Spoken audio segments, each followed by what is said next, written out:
correctly. I said I could just call him Wale, so that might be the easiest.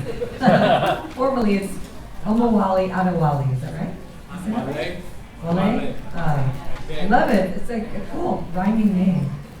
He's the co-founder of Grassroots Artists MovEment, acronym GAME, a not-for-profit launched in 2001 that focuses on strengthening youth leadership and building programs that address the disproportionate socio-economic conditions in poor communities of color. He utilizes his influence to help youth and families go vegan.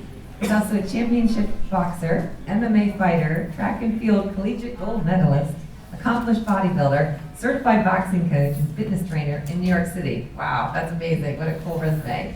And if you want to learn more, his website is omowale.org.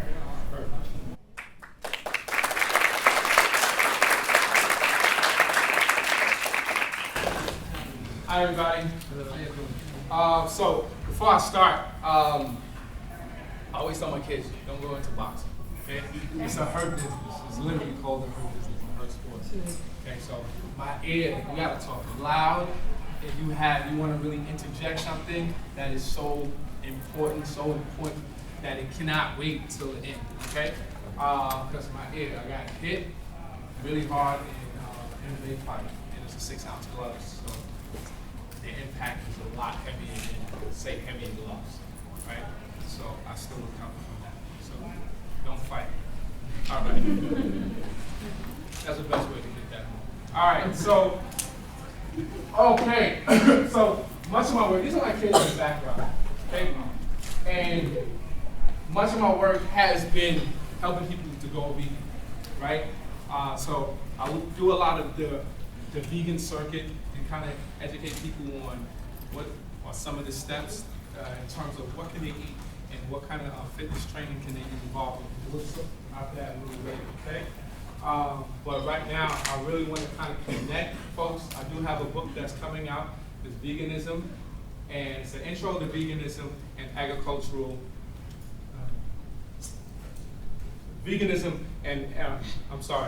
intro to veganism and agricultural globalism. All right, so I just finished writing it in my head. It was so crazy, literally.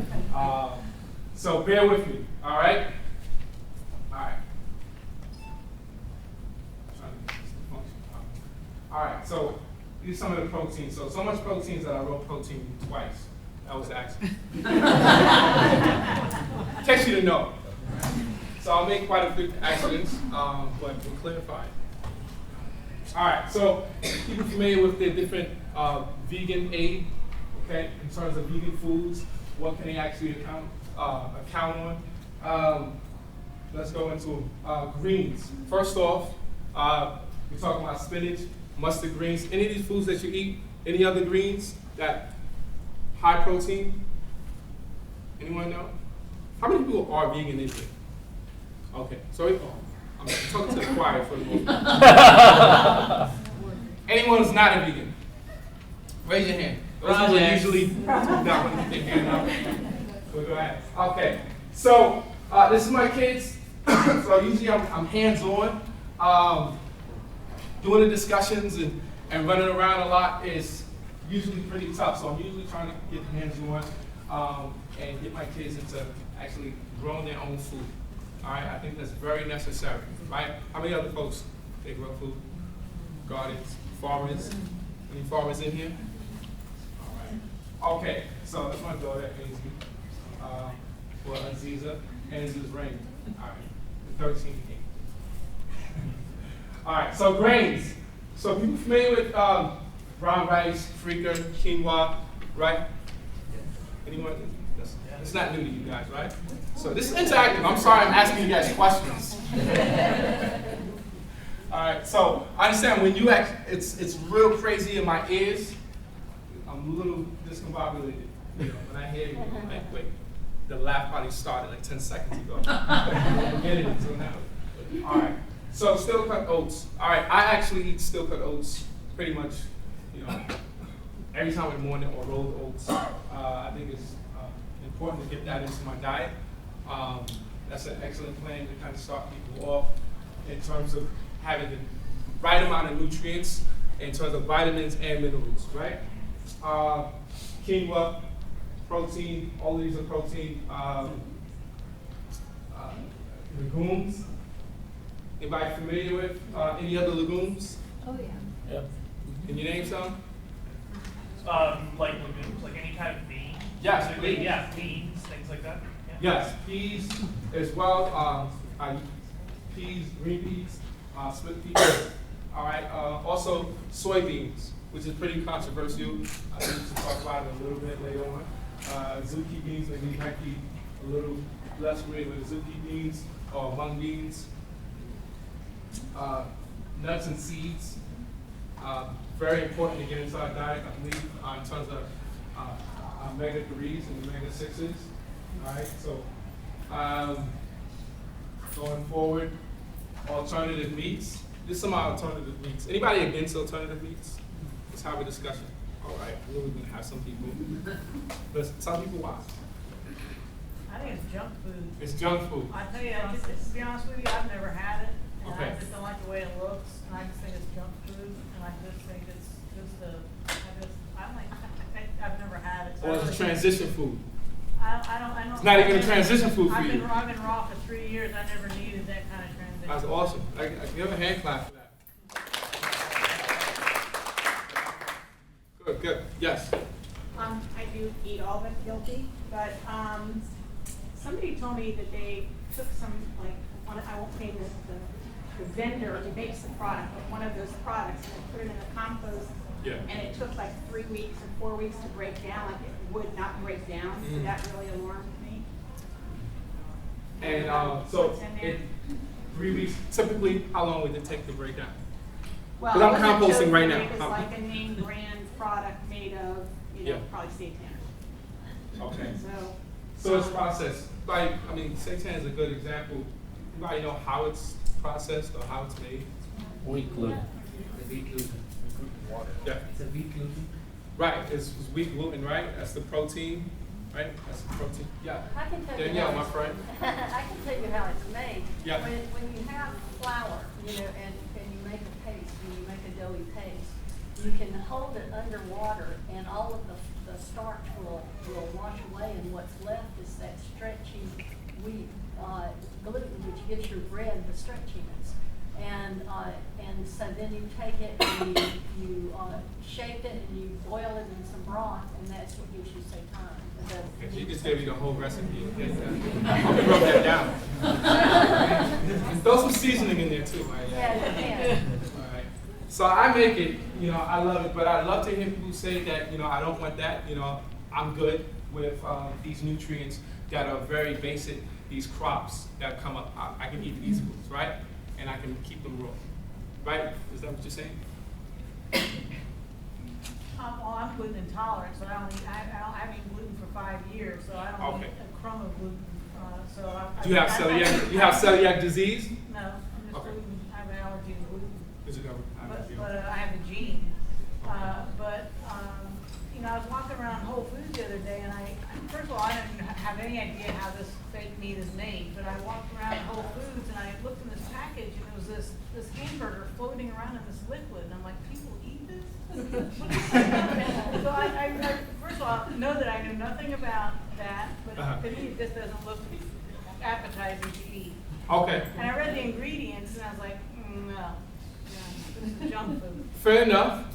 Fair enough.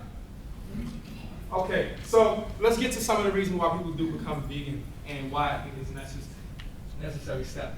All right, so in 72, Dr. Atkins, I think you remember that he did the whole low carb diet, right? He started off, but this is the diet he was talking about before.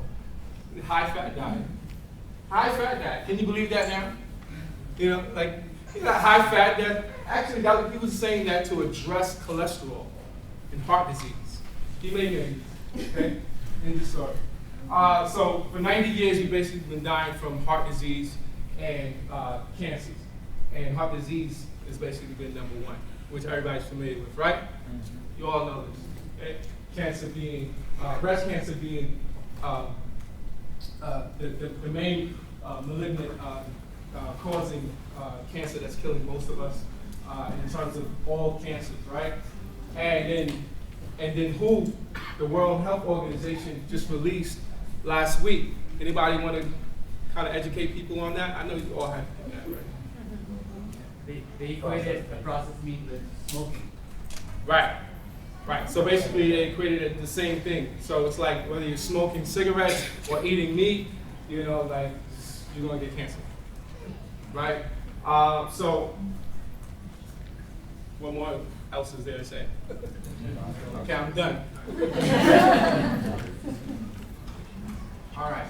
So I tend to do this with different types of foods and compare them in terms of vegan, in terms of meat, and. So, on one hand, you have people want to get their protein, right? So I work with some bodybuilders, and I used to do bodybuilding like ages ago.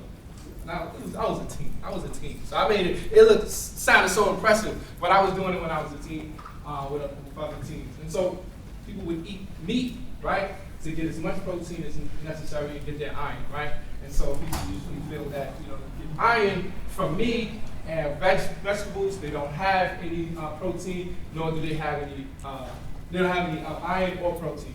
So here, when you eat meat, you have to take these negatives as well. You know, you're talking about 61 grams of fat, you're talking about 24 grams of saturated fat. So that's 122%. So you just eat one piece, right? In one sitting, that's 122. You had your daily allowance, you know, just in that sitting. And that's 95%. You can't see that, right? So, main thing, and also protein. When we talk about protein, so you're a bodybuilder, right? Yes, you are. So can the average person really digest, you know, protein on a regular basis, or should they even have that much protein? Okay. So, I mean. It doesn't even make sense for the average person to have that much protein if you're not a high performance athlete needs a significant amount of protein. Okay, the average person doesn't need anywhere near this, definitely not in one sitting. So on the other hand, we have, so these are lentils, all right? So these are lentils. And so that's more of a sirloin. And that, I went lean, so I went lean on this side. And over here, you know, lentils. So there's no saturated fat, there's no cholesterol, and you're talking about 16 grams of fiber. All right, protein, sufficient amount, 18 grams. Right? We're supposed to have 0.4 grams per pound of weight in our body. Okay? So basically, you take your weight and multiply that by 0.4. Okay? And then you'll be able to have a better idea. But I just think you don't have to look at every single thing that you're eating if you're eating the correct way. Make sense? All right, so and also we have enough protein, enough iron as well, 37%, okay, in one sitting, and that is 1 cup of lentils. All right.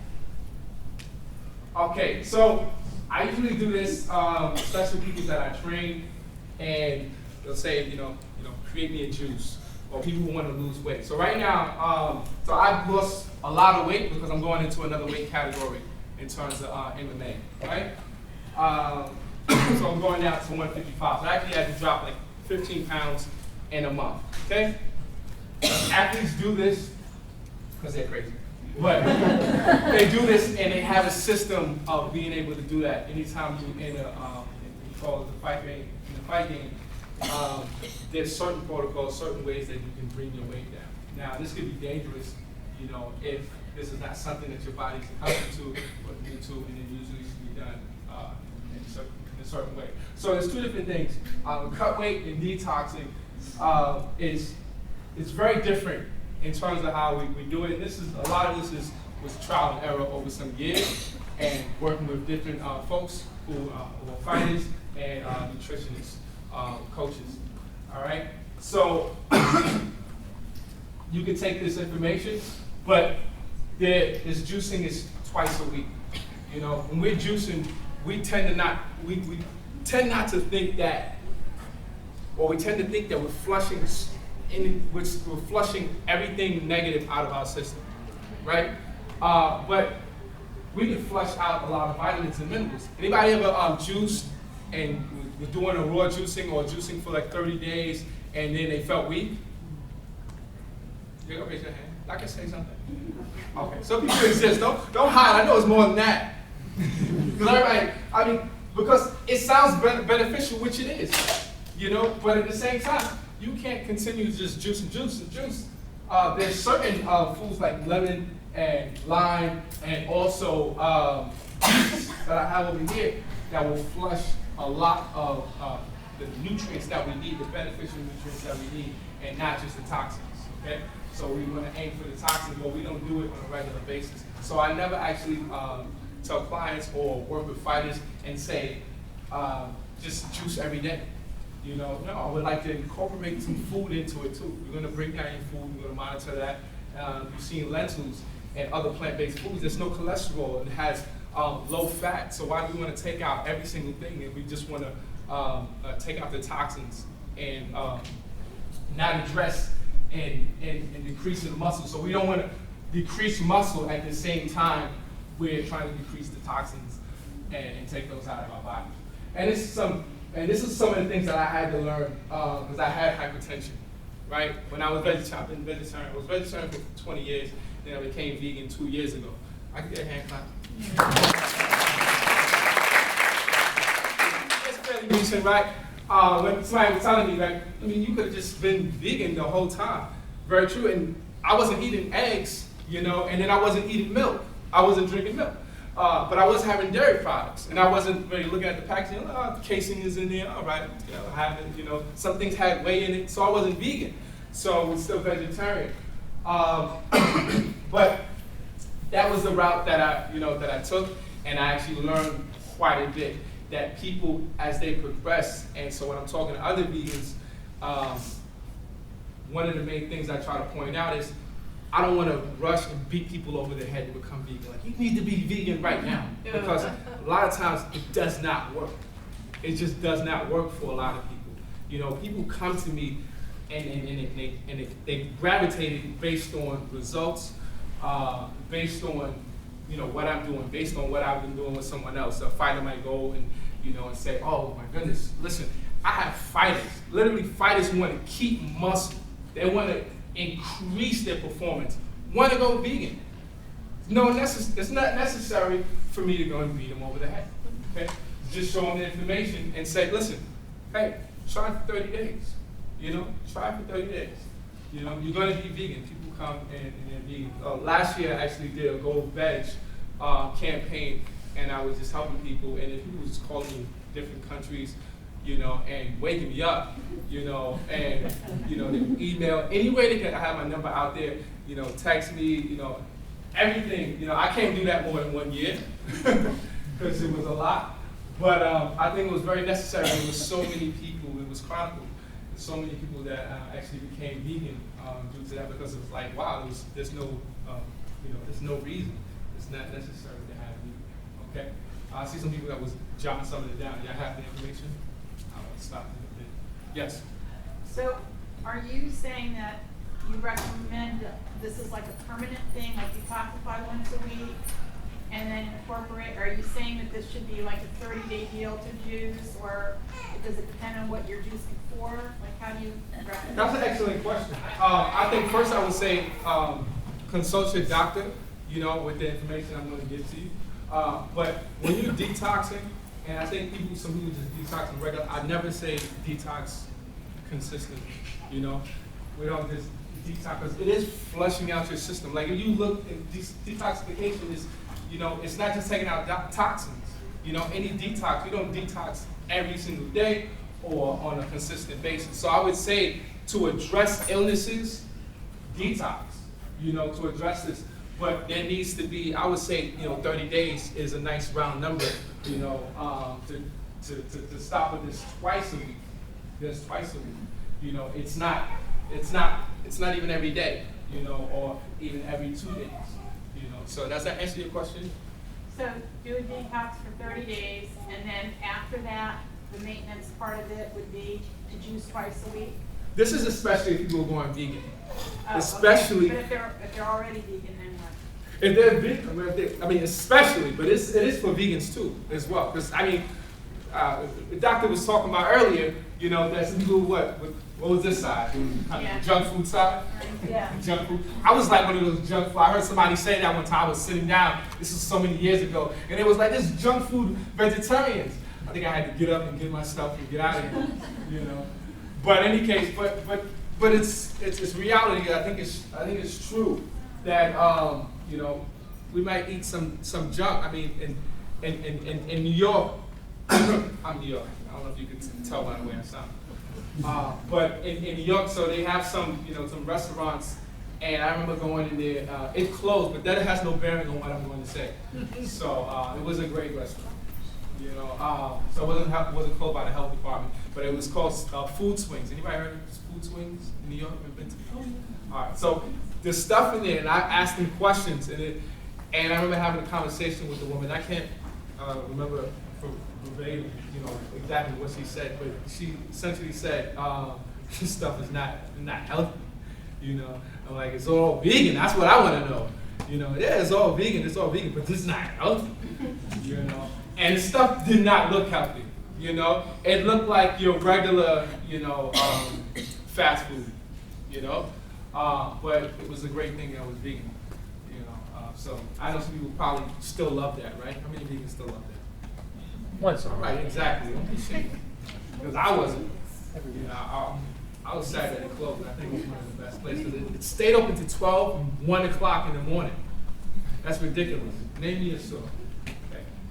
All right, so when people go vegan, I think that people should also be more aware. So in this book that I did, I think that the main thing that I was trying to focus on was, and I definitely didn't go into animal rights so much, although I became vegan, especially because of, you know, of animals. I felt like, you know, it wasn't necessary.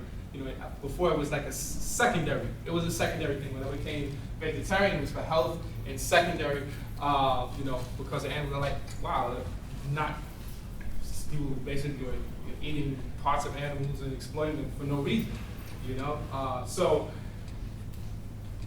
I had to essentially, I did want to draw, because it basically made no sense here in the U.S.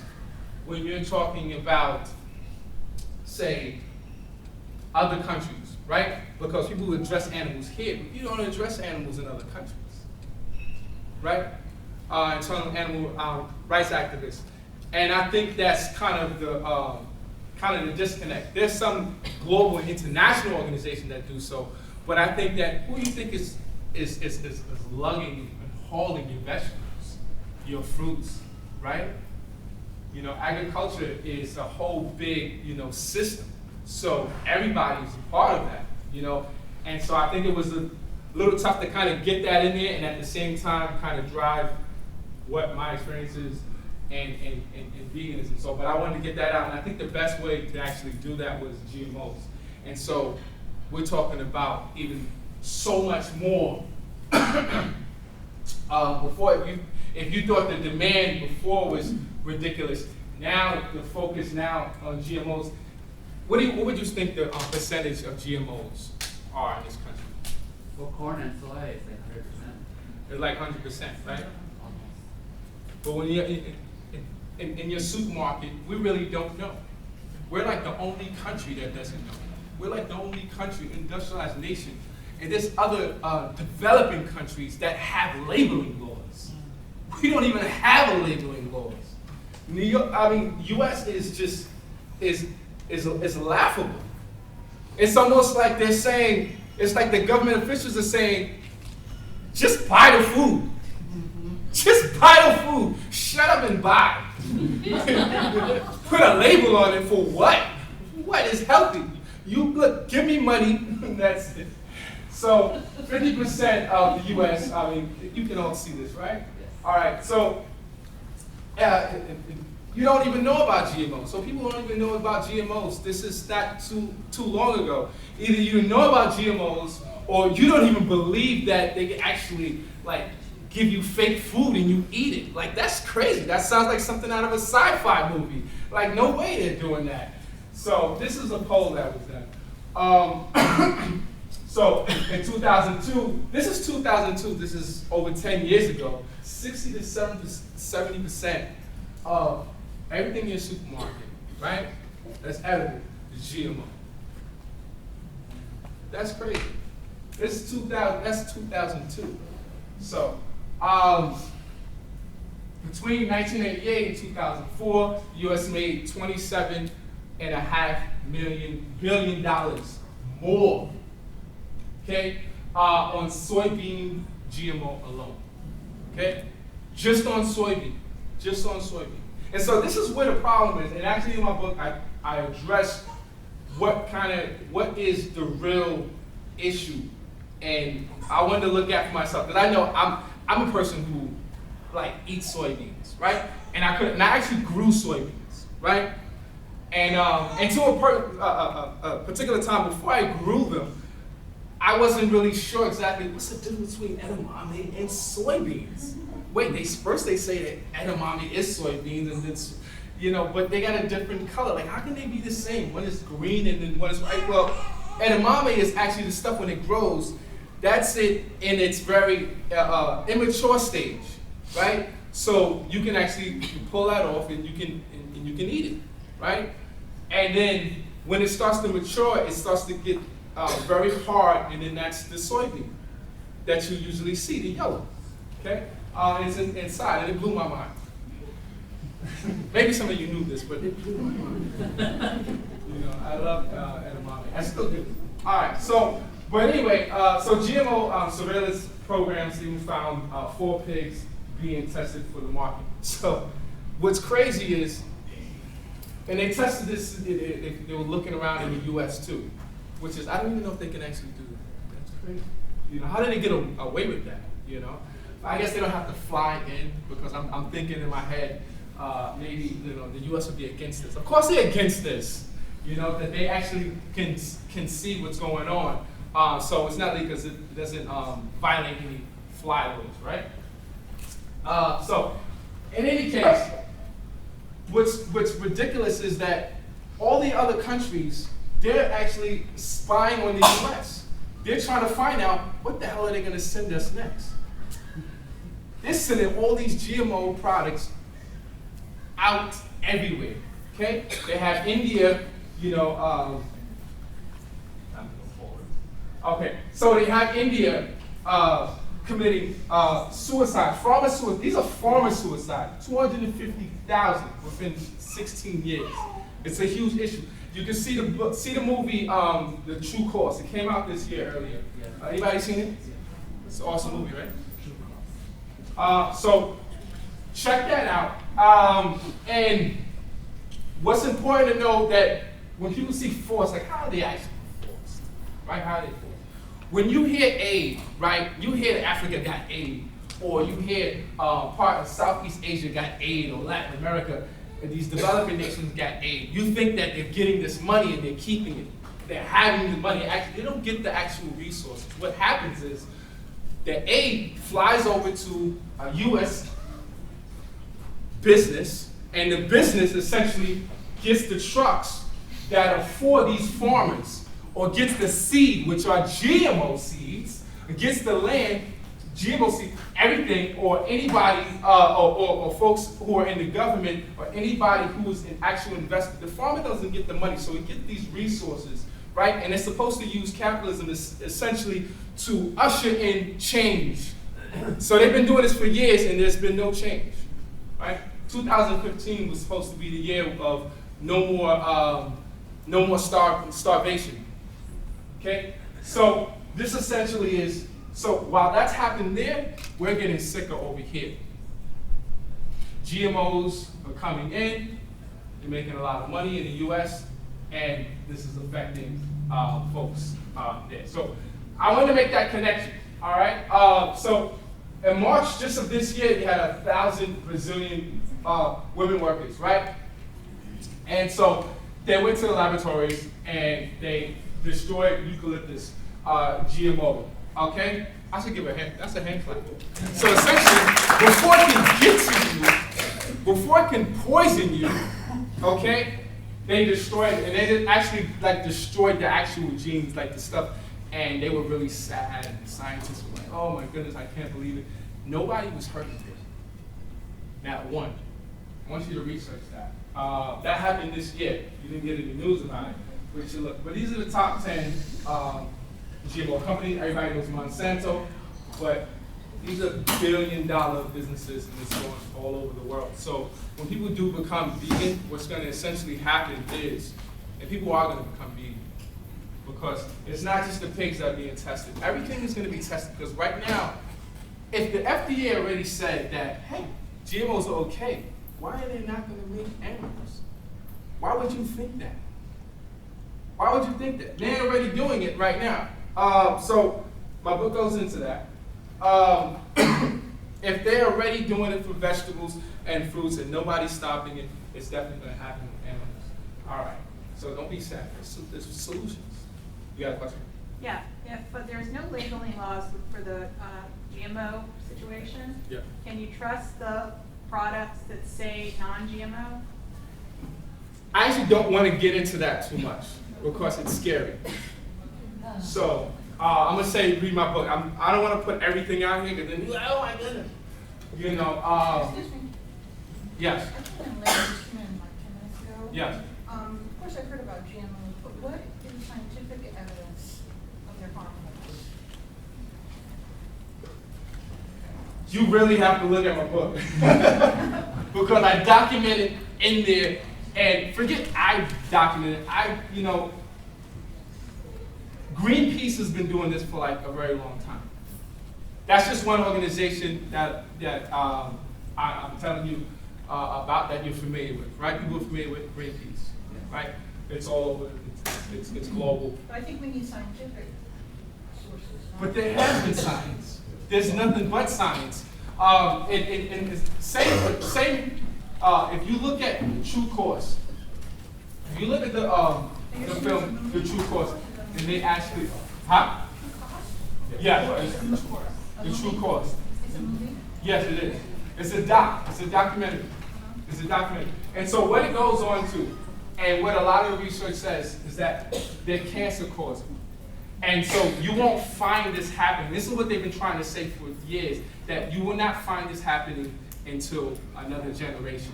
And this is what's happening with different plants. Like, have you ever tried to, some people, a lot of people raise their hands and said they grew food, right? So what happens when you try to do hybrids? Does it come immediately, or does it come the next generation? It comes the next generation, right? Maybe people didn't try to do hybrids. When you do hybrids, it doesn't show up immediately. Same thing with GMOs and the genes that they create. Like the scientists, they know this.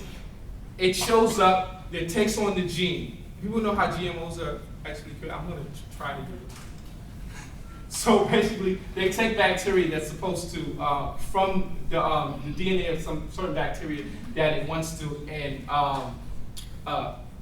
impart on a particular plant gene, right? And so it takes on a different type of DNA. It doesn't come immediately. It has to come on the next, it comes in the next cycle, the next generation of the plant. And so this is what a lot of scientists are saying, that it tends to happen. So what's happened is that it's not so obvious. And so that's what they're saying. It's not so obvious, and it's not specific enough for the FDA to say, oh, we're not going to do this. But the reality is, it's so profitable. It's so much money, that we want to turn everything GMO. And that's what they're doing.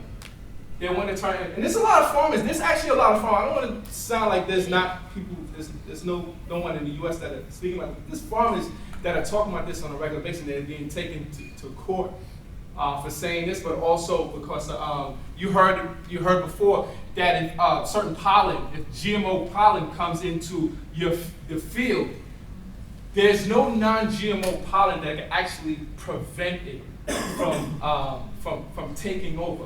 So when the GMO pollen comes in, it's going to be GMO. Did that make sense? Yeah. Okay, so that's what's happening. And I feel like that at least that part is well-known knowledge. Right? Some people know this? Yeah. Okay, some people know, okay. So, I don't want to take too long on this, but, so let me move forward. So, but I'm sorry, you did have a question, and I didn't want to go right into that, in terms of GMOs and non-GMOs. You really have to look at some of this information that's online, because right now, U.S. is at the bottom. It was at the top in terms of GMO sales, but at the bottom in terms of looking at the safety, environmental safety, animal safety, human safety. I mean, it's just like, whatever, forget about it. We're gonna make some money. So, so at this particular point, I do want to ask anyone feels like they want to learn some boxing. See, that was a transition. See, that was like, oh, now we're gonna box now. Like, forget about the GMOs. Never mind. We'll sleep on it. Listen, we will address this tomorrow. We'll address it tomorrow. Right now, it's ready to let's play. Let's organize. We still have to get our fitness. I mean, it's a lot to take in, but I think that fitness will make it all. You? Yes, you have a question. I'm confused about GMOs and organic. I'd like to buy organic, but does that not necessarily mean that there's GMOs? The thing about organic and GMO, they have nothing to do with each other. They have nothing. Organic just means there's no pesticides. There's no pesticides, and they didn't spray anything on there, but it could be GMO. So that's why there's some products that have non-GMO and organic, and I think a lot of people kind of have that, have that issue. But they don't say that on the vegetables when you're buying it at Whole Foods. Does Whole Foods sell GMO things? Yep. She says yes. I did not believe that Whole Foods, I could be very naive. I didn't believe that I know they do traditional or conventional, which is, pesticides. They treat everything with pesticides. The crazy thing is, what you'll find is the exact same companies who've been using pesticides are doing GMO, like Monsanto, and all the rest of them. They're the exact same. They're the same ones that's doing medicine too, unfortunately. They're the same ones that are responsible for our medicine, as well. Anyone else have any questions? Yes. To bring up a point about the GMO, did you see the documentary where the guy had the pollen come on his land and it contaminated his field? And then the law is that Monsanto can sue him and take his crops from him. Right. Yeah. There's the That's patent a big laws. issue. The Deconstructing Supper. That was the name of that film. And the crazy, that's what they're doing. They're forcing. When I say forcing, and I didn't really get that through, but some people are like, how do you force? Like, they're happening with the WTO. And here's the problem with who wasn't against the World Trade Organization.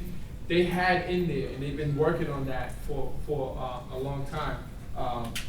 Anybody got a time check? 42. 42. Okay. So they've been working on it for a long time, and the big part in there, and if you read that, everybody would have thought they were talking about patent laws, and they took those patent laws, and they didn't want to, but they took those patent laws and they wanted to make it universal, okay, everywhere. Now here's the problem: the U.S., a lot of Western nations, even though some of the Western nations they're not even messing with the GMOs, a lot of parts of Europe, not all, but they essentially put in there that, what I wanted to say was, these developing nations have no idea, they haven't been using that model. Most of our work, some of these nations and most of these workers around are farmers. You go to Africa, the workers are farmers. You go to Southeast Asia, where there's over a billion people, China over a billion people, you're talking about a majority of farmers. So now you're going to go ahead and take that's why GMOs make so much money. Okay, these people, they send it over there. So you're going to take these patent laws, essentially, and put it over into these nations. And the exact same thing that happened to that farmer here in the U.S. is going to happen there in an amazing way. Do you know that that Monsanto actually had the gall? Anybody familiar with neem? Let me think. Okay, some people are familiar. I was going to go to a different product, but neem, right? So it's Indian, right? So it's culturally Indian, right? They took farmers to court because they had a patent on neem. On neem. But they doing the same thing. They're going to do it to cassava in Africa. They're going to do it, they're doing it to maize in Mexico, which has been there for 7 millennia. And they're basically taking these products that are culturally part of this particular land, and they're going to basically say, we own this. And the reality is, it sounds like a sci-fi movie, but the reality is, when GMO and non-GMO connect, GMO always wins. You understand? It was created so it can actually beat out other crops. And that's kind of was the selling point. That was one of the selling points, is that it's stronger. And that, so the nations who, people who are in charge, that basically, they take these products and then they're supposed to be a solution. I don't know how much they get paid, but I didn't put that in my book because I couldn't vouch for that, right? But I have to assume, why would you want to do that? Why would essentially you want to bring Monsanto and a bunch of companies onto your land, and it's going to hurt all the workers, all the farmers, and you're going to be even poorer than you were before. And they've been doing this for decades. And Cheryl Payer talks about globalism in the Debt Trap, from 1975. So in any case, I knew it was a weird transition to go into boxing. But I wanted to put it out there, because what's amazing is that people usually go ahead and box. I've never been to a veg fest and people did not throw up their hands and say, I'm going to do fitness. But now you guys are so stuck on GMOs, right? Okay. But anybody have any other questions? Yes. Where can you buy your book? So the book actually comes out next week. It comes out next week. So this is half the press. So the research you're going to get is 2015. So it's 2015, all information. So essentially what I did was basically bring all of that, and you're talking about over 70 citations, and bibliographies that are within the book. And it draws a connection to veganism. So it's discussing recipes. It's discussing, how to get your kids into exercise. A lot of people say, I can't, that's going to be crazy. My kids are not going to do exercise. And does your kid sometimes not like a particular food, and then you give them that food again, and then they still don't like it. Then you give them that food again, and they don't like it. Then they give them food, and then by the 7th time, they actually start eating the food. You know what I mean? So it's the same, right? It's the exact same thing. They live in your house. What do you mean? You either want to exercise or not exercise. What is your website address? It's Omowale.org. OMOWALE.org. Okay. All right. Thank you. I think we have another speaker that's coming up.